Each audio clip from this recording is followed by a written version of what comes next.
Six, or D tackle's a heck of a player. 91's a good pass rusher, good pass rushers. So I think we got to make sure we're balanced and try to keep them off, so they're not pinning their ears back. Because when they go full speed, they're good pass rushers and they give us trouble. Can Steven learn anything this week from watching Mallet, at least from what you've seen so far? Or can you point to any of what he's done? Or? Nah, not much. I mean, obviously he's a good player and he's having a good year and all that. But we tell him, we try to teach it, the way we believe to teach it, and try to watch himself on film right now to learn as much of what's wrong that he's doing wrong here or there off our own film right now. But I'm making sure, trying to get him to teach, still learn how to watch defensive tape and watch Arkansas's defense and all that. He hadn't watched a lick of their offensive tape, so hopefully we can get him to keep watching a bunch. He has so far this week, and hopefully we'll have it ready to roll by Saturday. How about last week against Tennessee? It appeared, Coach Spurrier mentioned this, you guys had a pretty good plan on as far as the passing game to attack that. How would you say that if Steven fell short in terms of executing it, what would you say would be the thing that he needs to do to maybe execute at a higher percentage when you guys do have a good plan? Well, the biggest thing that happened last Saturday is we turned the ball over early in the game. And then it turns into a game where he's throwing the ball 50 times a game. And right now, I don't know if throwing 50 times a game is where he's at this stage to go play, and grade out at 100%, when he throws that many times. So we got ourselves in that hole. And then, the plan changes a little bit, but we did have some guys running open, and some of it was pressure, here and not being able to get it off, and other times, on a couple of occasions, he made, a couple of misreads, but not many. He didn't have a bunch of misreads Saturday night. And then again, when it got late down there, we threw it a little too hard to Kenny on that on the interception. But it's a ball that we all expect. Kenny expects to catch, and those are plays that we've got to make. That's just lack of execution. That's not a mental misread or a bad, it's just a bad play. And then the fumble. If he'd hung in there for 2 more seconds in the pocket, I think he could have hit the dig route in there. It ended up coming open late. And again, it just becomes a trust. And we keep talking about it every week. I know you guys are probably sick of it. I'm sick of it. But at some point in time, he's got to have that trust and the protection where he can sit in there and let that thing come open. And it's just a split second. It's not, we're not talking about 2 seconds. It's a split second. And just with that comfortable, getting comfortable with that and getting trust in that offensive line, I think that those little things will come open and get the ball down instead of taking off. Now he took off and obviously fumbled the ball, but he was low, had the ball. It wasn't like he had it hanging out. It was one of those deals that just happened, and it kind of caught up to us. We've been protecting the ball all year long. It was disappointing because it's something we've harped on. That obviously you listen to me harp on it every single week, and for him to have 2 turnovers, is disappointing.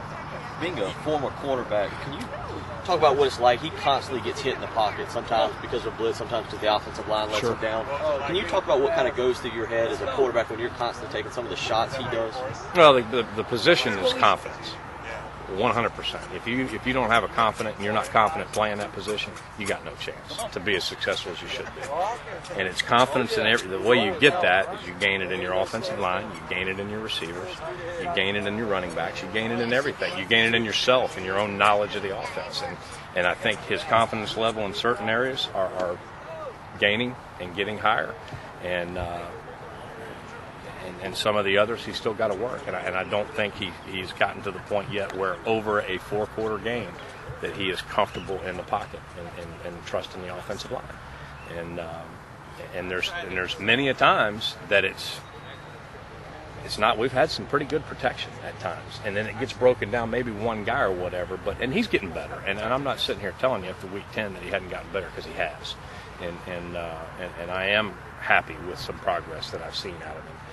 But it's a trust thing. I mean, it happens in all of us that play golf. You got to be able to take it from here, the driving range, to the field. You got to be able to take it from here on the practice field to the game field. and then all of a sudden there's 100,000 people, and now somebody's coming after you instead of a scout team, and that trust factor has to just go over a 60-minute period. And he's getting there, and our offensive line's getting there, and it's just got to mesh together, and I think we got a chance to be pretty good offense. Is it?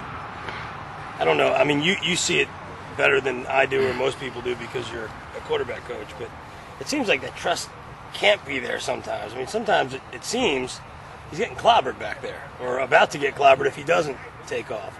Is there just that fine of a line where those 2 seconds you talk about? Yeah, he's not waiting sure there is.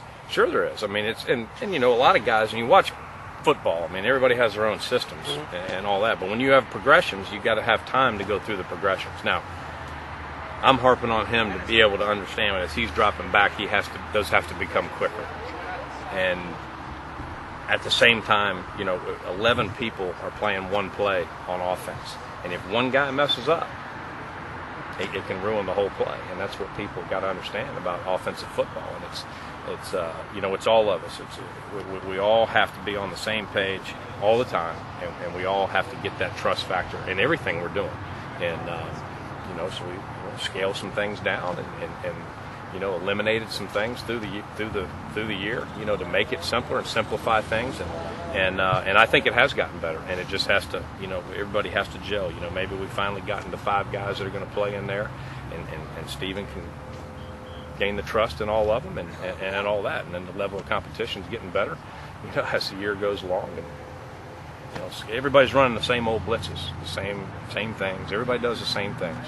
It's a copycat league, and as our guys get more comfortable with that up front, and Steven knows where they're coming from, his decision making will get quicker, and then hopefully we'll have maybe that extra half second too, where we don't have somebody coming running free. But it does all fit together. There's no doubt about it.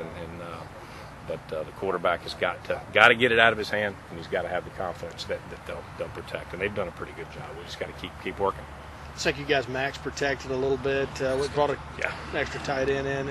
Is that something maybe we'll see more, you think? Yeah. It seemed like he kind of trusted a little bit more when you did that. He did, maybe? Yeah. And we've done it off and on all year, depending on who we're playing and what personnel we think we needed to do it, chipping with backs and chipping with tight ends and doing some 2-back protections and, sliding everybody like everybody's doing and trying to not let people run through gaps. And sometimes it works and sometimes it doesn't. You have it. It's not the beauty. When we've been talking too, the nice thing is it's not a schematical deal. It's all, it's just sometimes you get in deals where you've got a one-on-one, and sometimes it just comes down to a one-on-one matchup. And hopefully we can get where we can win our share of those one-on-one matchups. And right now some of them will win and some of them we aren't. And it seems like every time we don't, maybe something not so great happens, but we've got to do some things, and I'm trying to get him to understand quicker where the ball's got to go when the pressure breaks down, and I think that's really, what he's the next step. You guys have